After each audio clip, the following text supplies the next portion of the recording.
thought of meaninglessness and meaning, and it's easy for me to be meaningless.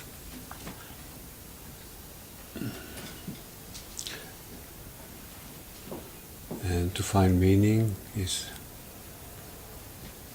I don't know, it's difficult. It's not difficult, but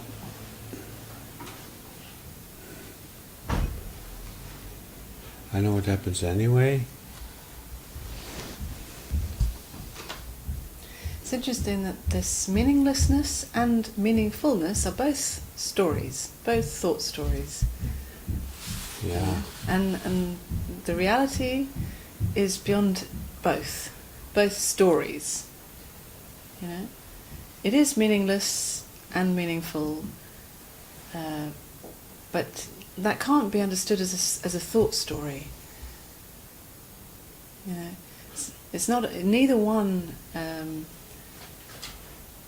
is the whole picture. But then there's no more picture then. Yeah, exactly. Yeah, but then we cannot talk anymore.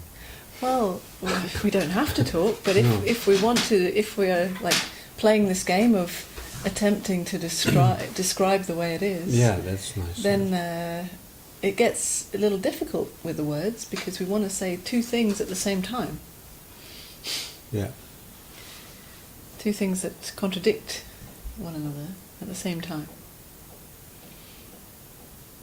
Because it doesn't make sense that it's meaningless and meaningful at the same time. But that seems to be the only way to say it. But it is happening, meaninglessness and meaning. Yeah. There are experiences where you experience a feeling of everything's meaningless and the story of that is there. And then also the opposite of like, this is so meaningful for me, and the story of that and the feelings of that as well. But those experiences come and go and they change. What we're talking about isn't an experience that comes and goes. It's what is beyond both. So what is actually happening, so like right now, sitting here together, what is experienced, felt physically, seen, heard, everything, is simply happening without any meaning. It's just happening as it is. Yeah. And there's nothing else that has more meaning than this. No, because there's only this now. Yeah. Yeah. So that's why it's equally meaningful and meaningless. But that meaninglessness, for me, the experience, but it's still an experience. It is like stillness, because it is very quiet inside and outside, and there's everything I'm aware of is not. It's also me. It's not separate from me. It's so then you would say there's no other. That's true somehow. Yeah. I don't know how that's possible, but it is like. Yeah.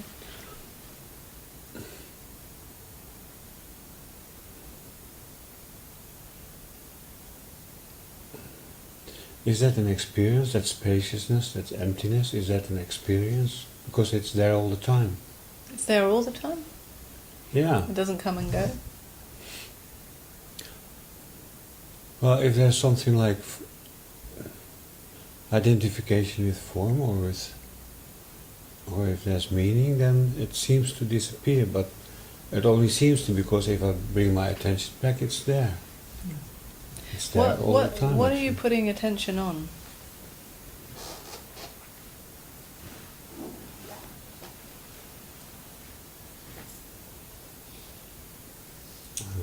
When I put it on, Well, you know what I mean. it's You're going saying by itself. Well, somewhere. no, but you said when I bring my attention back onto it, Yeah. then what is it that you're putting your attention on?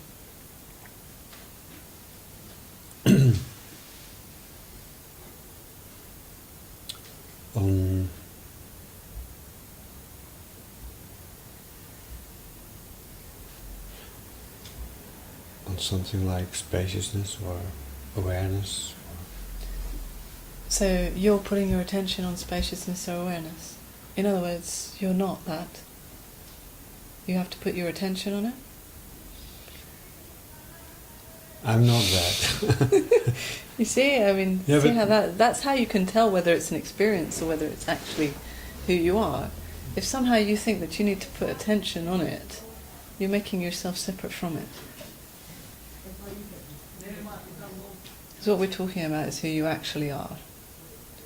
Who you are doesn't need to put attention on who you are. It's already that. Yeah. You know, it's not an experience at all. It's not an object that you need to be aware of.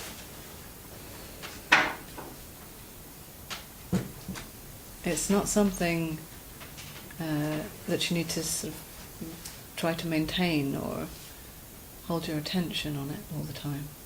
That's true. I don't need to do that. Hmm.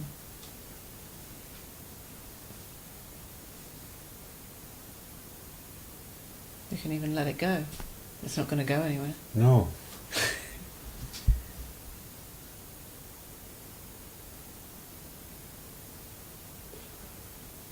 But I can really never say what I am. Mm. It's impossible. Yeah. Still, we try to talk about it. Yeah. Yeah, because it's fun somehow. I don't know. Yeah, I mean, the fact is that when you try to find yourself, what you're trying to find yourself with is the thinking. The thinking is trying to pin Yeah. something down, and that tool of the thinking, the way it works is that it usually kind of tries to isolate something and say, okay, this is it. You know, it comes to a conclusion about something. That's just the way the thinking works. Yeah. But the nature of who you are is it can't be pinpointed in any way. So that's why it's really impossible to say anything about it, because we use words and thoughts to try and speak. Yeah, they're very limited. It's things that come and go, thoughts. And yet, somehow there's a speaking that happens, and that speaking can happen from beyond the thinking. It just happens. Yeah. And those words don't need to even make sense. They just happen. Yeah. And we could say that who I am is filled with this right now, this situation, this image, this sensation.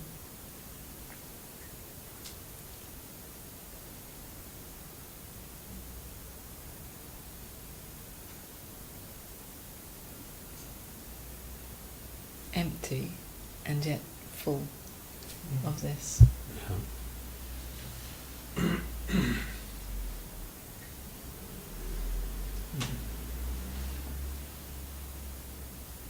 Yeah, and also visually, if there's no words, then I don't know what I'm seeing.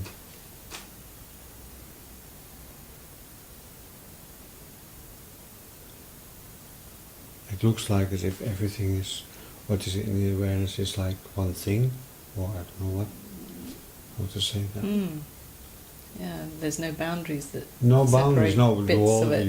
everything. Yeah, It's like one thing. yeah, because it's only thought that comes up with the different labels Yeah, for the that- different separate yeah. things. Yeah, If it happens, yeah. yeah. If we don't give thought so much importance, then it's just all one thing. Yeah.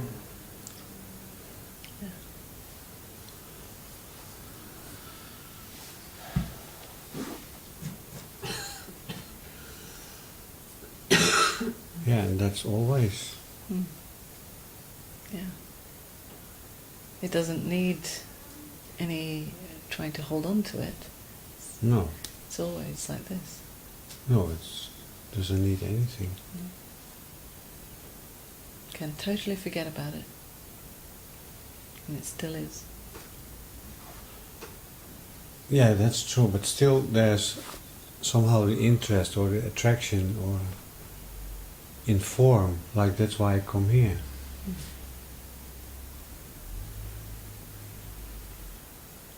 In form. Yeah. Well, yeah, it looks like fun. Yeah. Yeah, yeah. I mean, we often think on the spiritual search that we need to do something to keep seeing this or keep maintaining a certain recognition or experience. But actually, there's nothing you need to do at all. But there can be a passion for truth, for openness, that seems to be stronger in some people than others. It Yeah. seems to be that's the way it is, you know. And it seems that the reason why people come to these meetings is because there is that passion for that. And there's an expression of how it is, and also, like scientists, we are exploring the way it is. Yeah. We're exploring how it happens beyond thought, beyond our beliefs. We're exploring how life opens itself up more and more when these old beliefs about who we think we are are seen for what they are, seen through.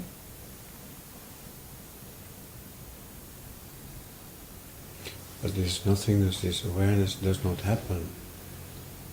There's nothing that... It's not happening, it is. This is the paradox. You see, we can negate everything. Yeah. Yeah. As soon as we say something is happening, we can say, well, actually, nothing's happening. Yeah, it's true, huh? Yeah. And this is often what happens in the kind of non-dual circles, that as soon as you say that this is something that's happening, the best non-dual policeman can come in with, oh, but actually there's no one here, or there's nothing happening. And that can be kind of more of taking it on as a mental attitude. Yeah, yeah, because it's both. It's both. Equal. It's true that there's no one here and that there's nothing happening and there's no point in any of it. But the opposite is also true. Yeah. That there seems to be someone here that is talking to you. Yeah. Seems that way, you Yeah. know, and it's felt also physically and emotionally, and everything is played out as if there's a person here. And as if this is actually happening. And as if there's a point in us being here. You know? There is a point, did you say that? As if there is a point in us being here. This Yeah. paradox goes on. Yeah. So it's both. It's not that we need to fall on one side or the other of No. the paradox. But it's also very natural that when you hear some new way of seeing things, that the mind will take this on as like, oh, okay, I like that. Now this is the way it is. This is the conclusion I'm going to come to. Now I believe in non-duality. And I'm going to speak it out as much as possible. But that's just so, it's sweet how the mind wants to come to a conclusion. That's all, But it's the paradox. So sometimes we land on the strict non-dual side and we negate everything for a while. And then we see, oh, actually, that can also be a way of avoiding feeling stuff. Yeah. A way of avoiding the personal play of relating, or the dramas that happen, the pain, the fear, all of the vulnerable stuff that comes up in our personal lives. It can be a way of like saying, oh well, that's just irrelevant, we don't even need to look at that. Yeah. So eventually you come back to like the paradox of it being both. Yeah.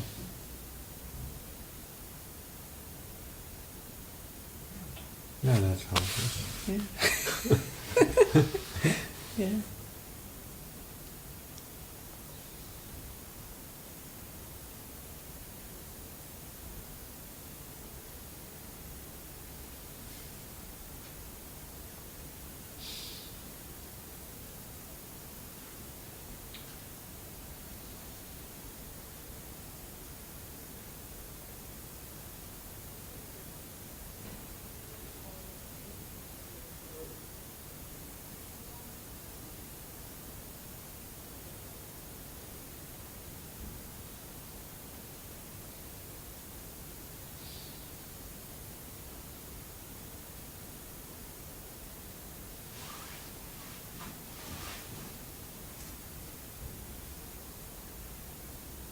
It's so simple. Yeah.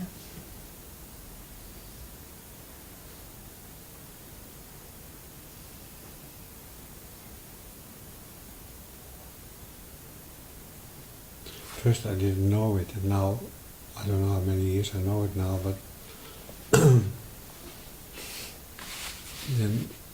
I thought, why doesn't everybody realize that? And I was also embarrassed that I have always been this. I'm not seeking and looking for many years. And suddenly it's becoming more clear, and then you know you're it, and then, oh.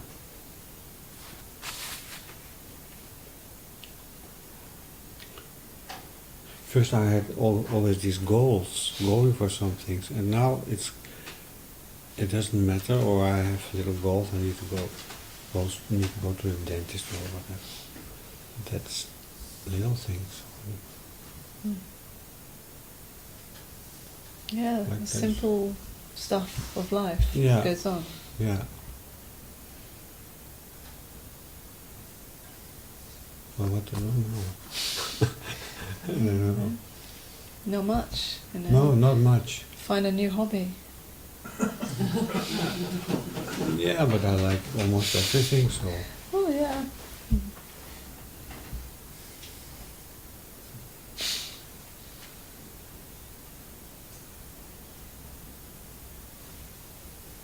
No, you're not serious when you said find a new hobby.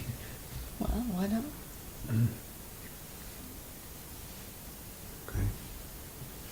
There's so much already, my life is so full. Well, you know, I'm not saying you have to find a new hobby, No. but that's something you know, that could replace the spiritual search.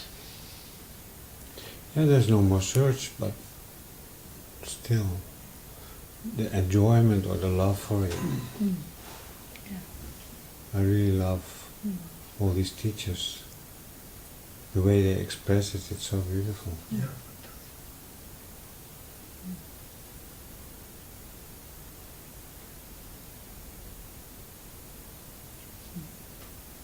Okay. Thank you. Thank you.